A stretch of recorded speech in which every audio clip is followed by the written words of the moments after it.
¿Sí? ¿Ya? ¿Los que están en Zoom ya me escuchan?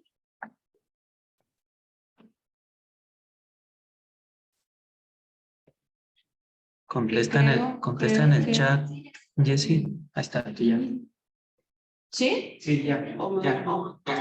No, sí, ya dijeron que ya. Ay, sí, ¿verdad? Porque si no se escucha como mal aquí. Ah, ya no me... Es que no me deja... Ahí está. Ya, ¿verdad? ¿Todos me escuchan y ven la pantalla? Sí, ya. Ok, entonces dijimos que hay un paciente que va a tener cierta predisposición genética, pero necesita el otro factor, ¿no? Hay factores ambientales que, pues de los más importantes, la exposición a la luz solar, incluso algunos de la localización geográfica hacen más frecuente esta patología, pero hay también factores que los determina o que puede involucrar al paciente, específicamente las alergias, el frotamiento, el microtrauma que se produce en los lentes de contacto. Todos estos son factores que pueden provocar la progresión de la patología, ¿sí? Y hay condiciones o desórdenes sistémicos, como pueden ser súper relacionados pacientes atópicos, pacientes con síndrome de Down, con Marfan, con pseudoxantoma elástico. Todos estos son enfermedades que tienen una mayor asociación al desarrollo de queratocono, ¿no? Entonces aquí vemos cómo está este pequeño imagen donde muestra los diferentes puntos de daño que se presentan en la córnea, las radiaciones, el daño mecánico, la atopia que lleva a la generación de mayores cantidades de especies reactivas de oxígeno. Ahí se encuentra con un paciente que es susceptible, que no puede neutralizar este daño oxidativo y empieza a presentarse en mayor cantidad. ¿Ok? Entonces, ¿qué pasa con el frotamiento? ¿Por qué es tan importante y por qué ustedes tienen que hacer un énfasis en esto en los pacientes?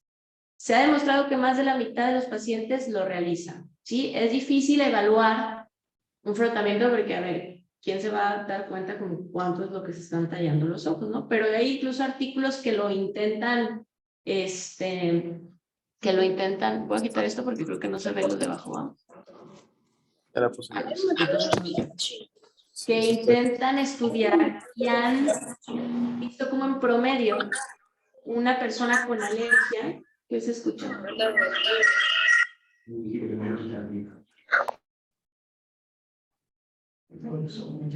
No se escucha, ¿ya? Creo que ya. Bueno, han estudiado que una persona con alergia normalmente realiza un frotamiento dentro de 10 a 180 segundos, ¿ok? A comparación de una persona sana que suele hacerlo menos de 5 segundos. ¿Qué ocasiona este frotamiento y que ya está estudiado y está comprobado para que ustedes le digan a los pacientes? Se induce un microtrauma en toda la superficie ocular, ¿ok? Va a haber un aumento de la temperatura corneal que va a elevar la actividad de las colagenasas, esto nos lleva a una mayor degradación. Va a haber una generación importante de metaloproteinasa tanto 1 y 13, que también nos colaboran a degradar esta matriz extracelular. Va a haber una generación de moléculas inflamatorias, aumenta la interleucina 6, que es proinflamatoria, aumenta el factor de necrosis tumoral alfa, y todo esto nos lleva a que se induce una mayor cantidad o se provoca una necrosis a estos queratocitos, ¿no? Entonces, nosotros al frotar los ojos estamos aumentando todas las moléculas inflamatorias que están presentes en la córnea e inducimos una necrosis de estos queratocitos. ¿Okay? Esto aunado a que es un paciente que tiene mayor susceptibilidad o es menos resistente a este trauma, pues es lo que está condicionando que haya esta progresión. ¿Ok? ¿Qué es lo que ocasiona todo esto que ya vimos o que dijimos que era la característica en común de las ictasias? La estabilidad o la inestabilidad, más bien dicho, de la biomecánica corneal, ¿no? Hay una actividad metabólica alterada y que se acompaña de un adelgazamiento de los tejidos corneales, ¿sí? Como vemos que hay un aumento de estas metaloproteinasas y una disminución de los inhibidores, empieza a presentarse de forma progresiva este adelgazamiento y esta protrusión, ¿no? En la zona de menor resistencia empieza a protruirse la córnea y aumentar esta curvatura. Entonces, pregunta otra difícil que les pueden hacer, ¿qué capas o en dónde se ha visto que se presenta alteración en el queratocono? Histológicamente se presentan cambios en todas, ¿sí? No hay una sola que no presenta cambios.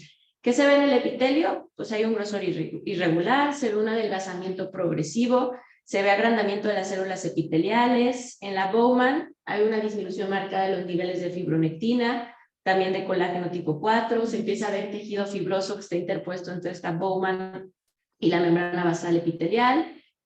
Obviamente, en el estroma que hay, pues un adelgazamiento marcado, ¿sí? Empieza a haber una protrusión o un aumento de la curvatura corneal, principalmente lo que ya lo vimos, por la disminución, por el aumento de las metaloproteinasas y la disminución de los inhibidores de las mismas, ¿no?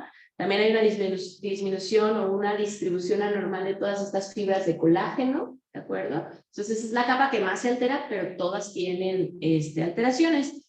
Y en la DSM, ¿qué podemos ocasionar? Pues puede haber pliegues, puede haber estrías, y finalmente en el endotelio, que se ha observado en los pacientes con queratocono, se ven cambios en el polimeratismo y pleomorfismo de las células, ¿sí? Se ha visto que la microscopía especular de estos pacientes también presenta alteraciones, entonces el queratocono afecta a todo, ¿ok?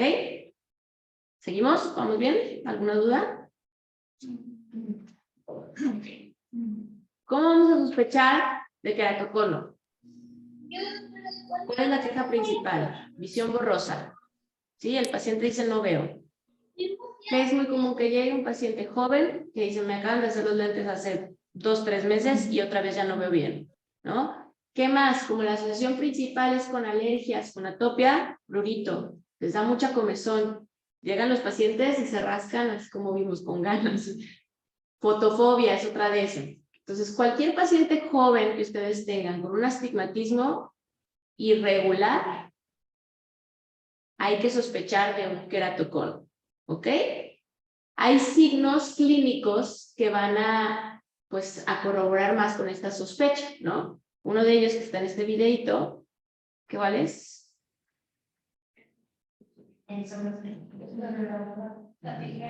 La sombra en tijera.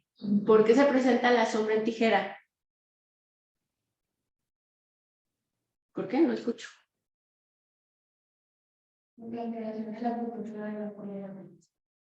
Cuando tú haces la retinoscopía, por esta deformidad que se presenta en la córnea, una parte tiene que atravesar mucho más distancia que la otra y es cuando se divide, ¿no? Por esta alteración en el ápex. Entonces, si ustedes están revisando a un paciente y ven que tiene esta sombra en tijera, búsquenle algo más, ¿sí? No quiere decir que tenga el queratocono, pero hay que buscar algo más. ¿Qué son bueno, ahí dice el nombre, las estrías de Boff. ¿Por qué se presentan las estrías de Boff?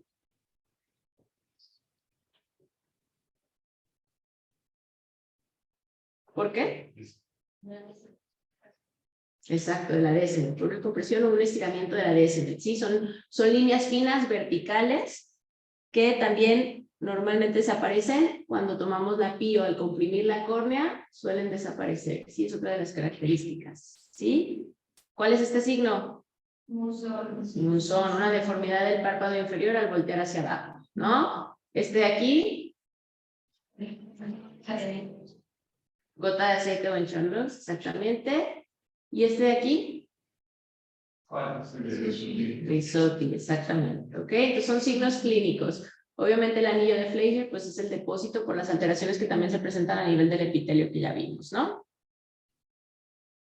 Entonces también puede llegar, porque estamos en México y llegan así los pacientes, que se presenten así, ¿no? Que él no sabe que tiene nada y llega a la consulta de esta manera, un hidrops. ¿Por qué se presenta el hidrops? Porque hay una ruptura en la membrana del DSM por este adelgazamiento progresivo, ¿ok?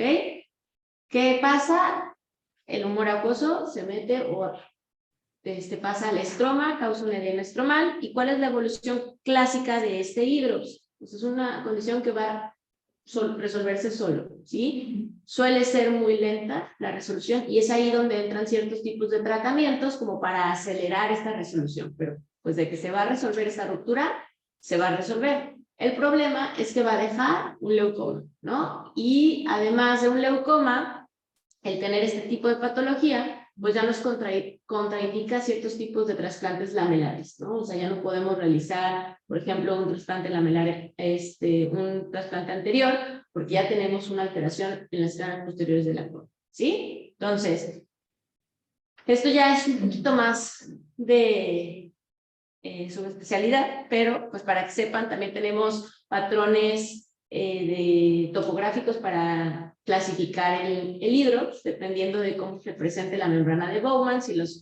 bordes están enrollados o no están enrollados, si solamente hay un desprendimiento, para ver también cómo podemos tratar estos hidrox, ¿no? No sirve de nada si nosotros tenemos una ruptura y una DC mete bordes enrollados, ponerle gas, porque no vamos a lograr esta aplicación o esta solución del despegamiento de la DC, ¿no?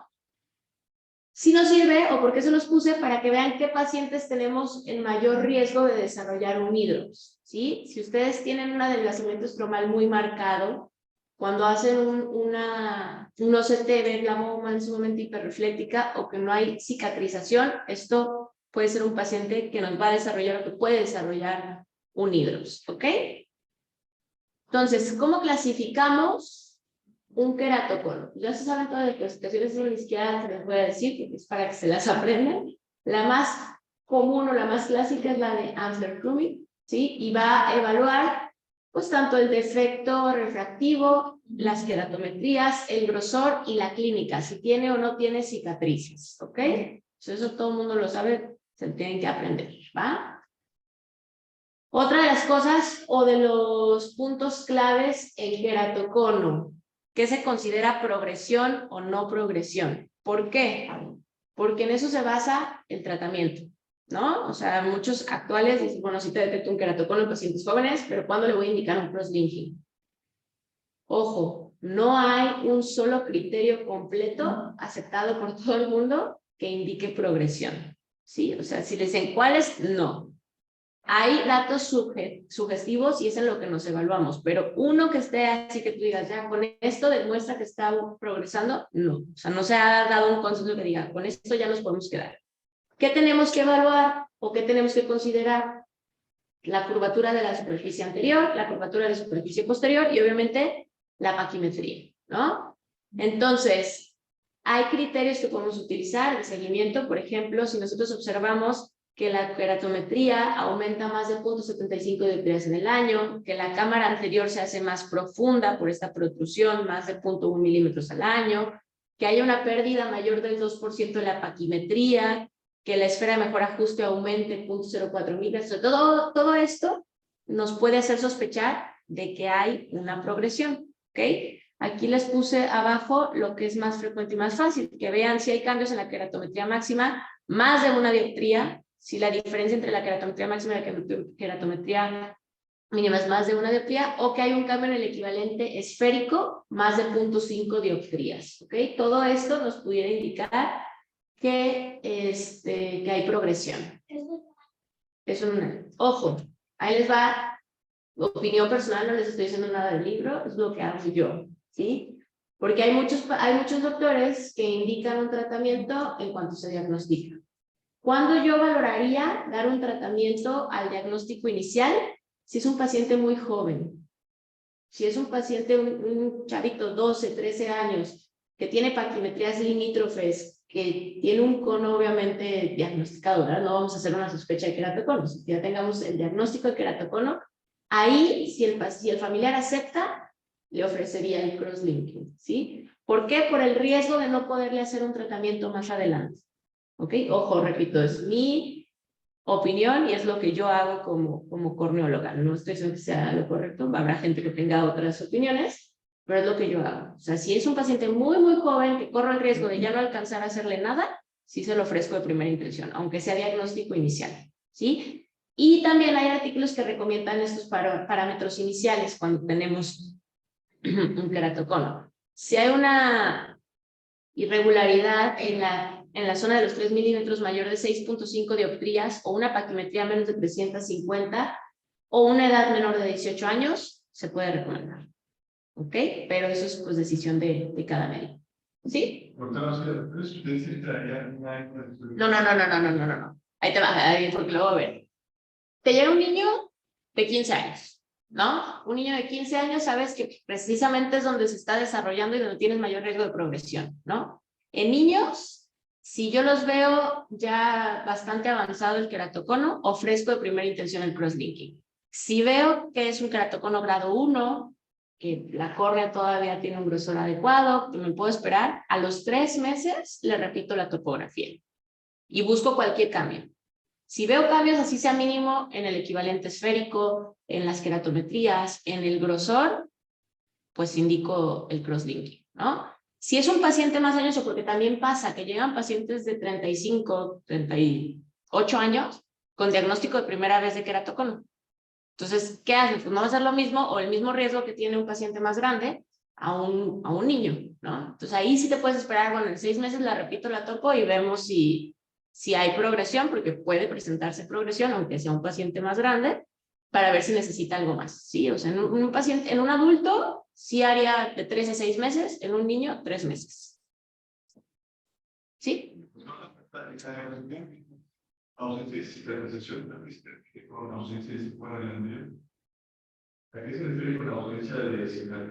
Es diferente las estrías a que tú ya tengas un leucoma. ¿Sí? Dijimos que son las estrías, son estas líneas finas por esta, pues por esta, ¿cómo se llama? Elongación de la Descemet, ¿no? No, todavía no se ha presentado una ruptura. Ya que tienes una ruptura, va a quedar una cicatriz. ¿Sí?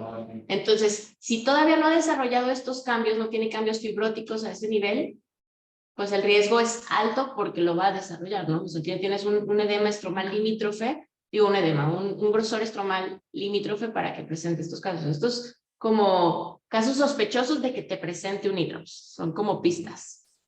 ¿Sí? Pero te digo que en esto no se estresen tanto, era porque a nosotros haciendo la subespecialidad diario era pregunta de ¿qué clasificación tiene el hidrops por oso teguito? Porque A, B, C, A, no sé qué. Ya sabes que hay que inventar clasificaciones de todo lo que existe en esta vida, ¿no? Bueno, entonces, el tratamiento, otro de los temas más controversiales en el crosslinking por lo que mencionábamos, ¿no? No es receta de cocina, como todo en medicina. Tiene que ser un tratamiento personalizado y escalado, ¿no? Hay un consenso global del queratocono que menciona qué se tiene que ir haciendo según cómo se presenta el paciente, ¿ok? A mí me gusta, y les voy a pasar ahí mi tip, les guste o no, verlo como en 2 aspectos, ¿no? Un aspecto es el tema visual y otro aspecto es el de la progresión. Ninguno es más importante que el otro, los dos tenemos que evaluarlos y estarnos vigilando. ¿Y por qué les digo esto? Porque van a ver que llegan pacientes que los vieron en alguna óptica o que los vio, no sé, cualquier persona, y no, pues le deja sus lentes de contacto blandos, porque pues con esos ve muy bien, y el paciente está feliz porque ve bien y tiene lentes de contacto blandos, ¿ok? ¿Qué está haciendo ahí? Pues cuidando la visión, pero toda la progresión y todo lo demás jamás lo evaluó, ¿no? Entonces, por eso es un tratamiento escalonado. Si el paciente ve bien y demostramos que no hay progresión, bueno, pues podemos usar los lentes, ya sea aéreos o lentes de contacto, ¿ok? ¿Cuál es el otro escenario? Que el paciente está estable, ya demostramos que no hay progresión, pero no ve bien. O sea, el paciente tenía lentes, obviamente tiene un astigmatismo muy alto, entonces no es suficiente con sus lentes aéreos, necesitamos corregirlo con algo más, ¿no? Y el tercer escenario es que hay una progresión, ¿no? Que estamos demostrando que el queratocono sigue avanzando, entonces tenemos que hacer algo en ese momento para cuidar la progresión, ¿va? Ya que vimos esos 3, pues ya viene, digamos que los escenarios más negativos, ¿no? No tolera ya lente de contacto, tiene muy mala agudeza visual. ¿Qué nos abre otro panorama? Pues a lo mejor los anillos, ¿no? Decir, bueno, te puedo implantar unos anillos intraestromales. ¿Para qué? Para intentar aplanar un poco tu córnea, que toleres mejor los lentes de contacto y mejore así tu agudeza visual, ¿sí? Cuando ya tenemos un leucoma, ya hubo un hidrops o hubo ya una cicatrización, ¿qué queda? Pues a lo mejor ya realizar un trasplante lamelar que solucione esta opacidad. Y desgraciadamente, como llegan muchos pacientes en México, pues sin poder hacer nada más que una QPP, ¿no? Una queratoplastia penetrante. No vamos a hablar mucho del tratamiento, solo vemos si quieren después, es ahorita como lo general, ¿va? Entonces, este es el artículo del Consenso Global de Queratocono, les digo, más o menos es lo que recomiendan, ¿no? Si es un paciente joven, menos de 15 años, la agudeza visual está adecuada, no está afectada, el paciente está estable, se puede tratar con lentes aéreos. Si se demuestra que hay una progresión, es el momento donde está autorizado realizar un crosslinking, ¿sí? Y nunca descuidar la parte de la visión. A lo mejor no es la prioridad en ese momento, pero la tenemos que tener en cuenta, ¿va? En caso de que no tenga una buena agudeza visual, pero que el paciente esté estable, que haya una mala tolerancia a los lentes de contacto, bueno, podemos valorar un DALC o los que les decía, los implantes, los anillos intraestromales. Si de plano ya nada se pudo, ya tiene hidrops y todo, pues la queratoplastia penetrante, ¿no? Entonces es como un resumencito. ¿Hasta ahí bien? Ok. Entonces ahora, ¿cómo evaluamos? ¿Qué horas son? ¿La dejamos ahí o seguimos? ¿Sí? Ok. Luego no me peleé aunque lo regalan y llegan tarde, ¿eh? Bueno, entonces, ¿cómo evaluamos la topografía? La topografía nos va a dar muchos datos de alarma en un queratocono, ¿no? ¿Y qué es importante sabérselos? Pues estos numeritos. Entonces vamos a ver, el plan de esta clase también era que vieran como un análisis de topografía 1-1, ¿ok? Entonces, ahí va. No hay un método, y eso que les quede bien claro, y se los dije el otro día que estábamos platicando, no hay un sistema perfecto para evaluar la córnea, ¿sí? ¿Qué tenemos que conocer de una córnea normal? Es que es una superficie asférica que va de levemente oblata, ocasional oblata, a prolata, ¿sí? Lo que decíamos. ¿Cuál es la córnea oblata? ¿Quién me dice cuál es una córnea oblata? ¿La qué, perdón?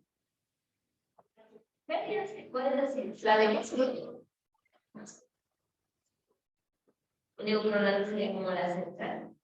Ajá, prolata sería como lo normal, ¿no? Que la curvatura central es más, es más curva en el centro que en la periferia, a diferencia de una oblata, ¿ok?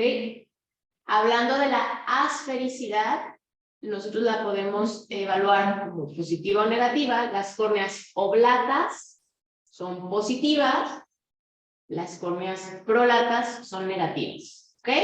Entonces su córnea normal, su esfericidad normal tiene que ser negativa, ¿sí? ¿Hasta ahí va bien? ¿Sí o no? Sí. ¿Qué queratometría promedio tiene la córnea? Entre 43 a 44 dioptrías, sí, y un radio promedio de 7.8, ¿no? Si se considera normal un radio menor de 6, es lo que vamos a ver ahorita más adelante, ¿ok? ¿Qué tenemos que tener en cuenta al hacer una topografía? Si el paciente usa o no usa lentes de contacto, ¿sí? Porque también altera la forma y nos puede dar, pues, errores o falsos, tanto positivos como negativos, en la topografía, ¿va? Topográficamente podemos localizar 4 áreas: la zona central, la zona paracentral, la zona periférica y la zona limbal, ¿de acuerdo? Entonces, ¿en qué se basan estos topógrafos? La mayoría, o de reflexión, va a tener estos discos de Plácido, ¿sí? Estos discos de Plácido van a tener miras que nos van a evaluar la curvatura de la córnea, ¿de acuerdo? Desde ustedes ver el disco de Plácido y cómo se está presentando, pueden sospechar de ciertas patologías. ¿Por qué? Porque si vemos miras pequeñas o delgadas que están más cercanas entre sí, nos está hablando que es una córnea de mayor poder, ¿sí? Es una córnea, por así decirlo, no es un término, pero como picuda, ¿sí? ¿Hasta ahí queda claro? ¿Sí? Si las vemos más separadas, menos adelgazadas, más gruesas, pues podemos decir que es una córnea más plana, ¿sí? Ok. ¿Qué indicaciones tienen los topógrafos o qué indicaciones va a tener para una topografía? Miles, ¿sí? Desde que tengamos una baja visual que no sepamos por qué, podemos pedir una topografía. Si obviamente queremos operar a un paciente de cirugía refractiva, le vamos a pedir una topografía. Si queremos evaluar el astigmatismo, tanto tras una FACO o una cirugía, por ejemplo, un trasplante, pedimos una topografía. Podemos hacerlo en un seguimiento de una ulceración o de alguna patología para ver cómo quedó esta forma y qué tanto va a alterar a la córnea, ¿de acuerdo? Entonces, indicaciones de topografía son miles, pero bueno, vamos a ver. Y esto es como lo inicial para ver la topografía. Tenemos que saber qué estamos viendo, ¿sí? Y todo se basa en colores. Los colores fríos nos van a hablar de menor poder, curvaturas planas, ¿sí? Los colores verdes, amarillos son colores normales, son colores que todos deberíamos de tener. Y los colores cálidos van a hablar de alto poder, ¿sí? De córneas empinadas o curvas, ¿sí? Dentro de estos colores, digo, todos los topógrafos tienen estas escalas de colores, pero lo que sí cambia es la escala que utilizan, ¿sí? Eso se supone que lo deberían de especificar cuando hacen los reportes. ¿Por qué? Porque si estamos hablando de una escala internacional, quiere decir que va a ser la misma escala para todos los mapas. ¿Qué nos permite la escala absoluta o internacional? Nos permite hacer una comparación entre todos los mapas, ¿sí? Podemos decir, bueno, todos tienen la misma medida y estamos comparando todo. ¿Cuál es, digamos que, lo malo de esta escala? Es que los cambios de poder son muy altos, no podemos ver cambios finos. Eso cambia en la escala relativa, ¿sí? Cuando nosotros ajustamos cada escala para cada mapa, no podemos comparar estos mapas entre sí, pero podemos darnos cuenta de ciertas variaciones o hay cambios más finos que nos permiten ver a gran detalle, ¿sí? O sea, cambios entre 0.8 dioptrías de los colores para poder observar todos estos detalles finos. ¿Sí queda claro las dos escalas? ¿Sí? Ok. Y de verdad yo creo que aquí la vamos a dejar, porque ya se van a empezar ahí y no quiero que haya problemas. Quédense con esto, vamos a ver Orbscan y Pentacam. Igual los vemos cuando, porque mañana no, el viernes. ¿Ya dijo la doctora Edith qué tema va a haber el viernes con ustedes? No. Bueno, ¿mandé? ¿La cristenosis? ¿Y a qué hora les dijo? Se supone que es a las 8 porque a las 7 tenemos clase. Con el doctor Jauregui, ¿verdad? Sí. Déjenme checar el lunes. Igual el lunes podemos ver Orbscan y Pentacam, porque les traigo las topografías para que ustedes lo hagan y lo analicen. Pues igual para verlo el lunes. Y pues yo creo que el lunes lo vemos. Al cabo no creo que haya. Déjenme checar a ver si el doctor Carvajal va a querer darles algo de retina. No sé. ¿Saben si vuelven este lunes? Entonces a lo mejor sí, pero pues igual una hora y la otra hora terminamos de ver esto. ¿Va? ¿Les parece? Sí. ¿Dudas hasta ahorita? Que se queden con eso. Los criterios de sí son funcionales para hacer diagnóstico. Sí, pero son topográficos aparte. Entonces ya me voy a salir aquí. Entonces, ¿saco aquí esto? Sí. Sí. Doctora, ¿me escucha? Doctora, yo tengo una duda.